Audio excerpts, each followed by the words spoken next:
Bonjour mes amis, j'étais en train de me familiariser avec le sujet du jour, Internet. L'enfant légitime de Monsieur Communication et de Madame Électronique fait maintenant partie intégrante de nos vies. L'électronique est une technologie récente, apparue il y a quelques décennies, mais depuis que l'on maîtrise cette technologie, le progrès s'est accéléré. Et avec la miniaturisation des composants, c'est l'informatique qui s'est carrément emballée. De nos jours, beaucoup d'appareils sont connectés.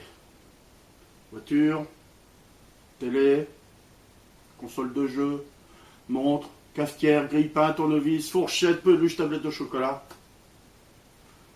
Maintenant, vous devez retrouver les intrus qui figurent dans la liste. Faites attention, il y a des pièges, c'est difficile, n'est-ce pas? Internet, c'est la révolution de la communication, évidemment. N'allez pas imaginer les composants électroniques défilant dans les rues réclamant de meilleures conditions de salaire et de meilleures conditions de boulot aussi. Quoique, avec l'intelligence artificielle, allez savoir, imaginons, les composants dans la rue. On veut de meilleurs salaires, on veut de meilleurs salaires, on veut plus bosser dans la poussière. Voilà, ça pourrait être ça. Ça pourrait être ça. Hein. Enfin, nous n'en sommes pas là, même avec l'intelligence artificielle. D'ailleurs, comme Internet, c'est la communication, profitons-en pour faire un point sur l'évolution des techniques de communication. Du temps des Grecs, les agents de services de communication transmettaient les nouvelles en courant. De là vient l'expression familière « affranchir au tarif courant ». De nos jours, le plus célèbre d'entre eux, un certain Philippides, est vénéré par une course à pied de 42 km et 195 mètres. Elle est inscrite au programme des Jeux Olympiques et s'appelle le marathon. Et les Grecs étaient quand même un peuple très très organisé. Alors pour les nouvelles express, ce service quand même était limité à l'intérieur d'une ville. Et il y avait des agents de communication qui couraient tellement vite, ils étaient tellement rapides, que l'on disait à l'époque que l'on voyait leurs jambes accrochées à leur cou. D'où l'expression bien connue de nos jours, prendre ses jambes à son cou. Plus tard, on a remarqué que les chevaux couraient plus vite et plus longtemps. Alors on est passé des pieds aux pattes. Des pieds aux pattes. C'est marrant. Ah non, ça vous amuse pas. Bon, tant pis. Il a fallu attendre la fin du XVIIIe siècle pour voir arriver un nouveau système de communication, le télégraphe de Chappe. Vous avez sûrement vu des images reproduisant ce grand machin avec des bras articulés, qui était toujours installé sur des collines, des édifices hauts, pour être vu de loin.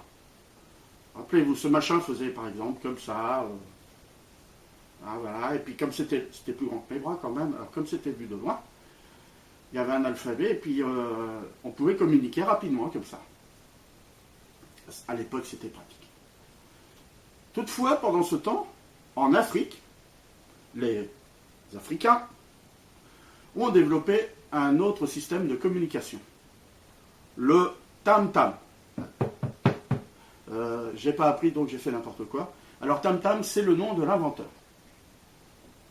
Ce système basé sur la propagation des sons est encore utilisé de nos jours dans les régions reculées d'Afrique, peu, voire pas du tout, alimenté en électricité. Dans le même temps, en Amérique du Nord, les Indiens d'Amérique utilisaient eux aussi un télégraphe visuel basé sur le principe des signaux de fumée. Alors j'ai fait des recherches, mais je n'ai pas trouvé si signaux de fumée était le nom de l'inventeur. Je ne peux pas vous le dire, mes amis. On arrive maintenant au 19e siècle avec la télégraphie sans fil et son célèbre code Morse. Vous savez, le bidule qui fait bip, bip, bip, bip, bip. Voilà, ça y est, je parle en Morse maintenant. Il m'en faut pas beaucoup, des fois, vous voyez. Enfin, et là maintenant, quand je vous dis que ça s'accélère, arrive très vite un super truc mais qui avait révolutionnaire, le téléphone. C'était franchement extraordinaire. Non mais, mettez-vous dans la peau des gens de l'époque. Imaginez un peu, pour la première fois, on pouvait dialoguer avec une personne qui pouvait être à plusieurs kilomètres sans utiliser un code visuel ou sonore. C'était vraiment, vraiment, vraiment, vraiment fantastique. Par contre, dès les premières communications internationales, on s'est aperçu d'un petit problème. Enfin, petit, énorme quand même, hein, car on ne parle pas tous la même langue.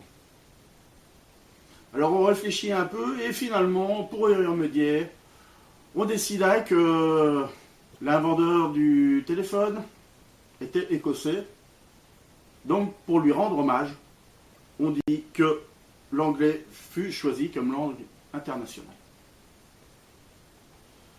Alors depuis le téléphone, là le monde s'est vraiment accéléré. La télévision, le téléphone portable, les satellites, l'informatique, Internet.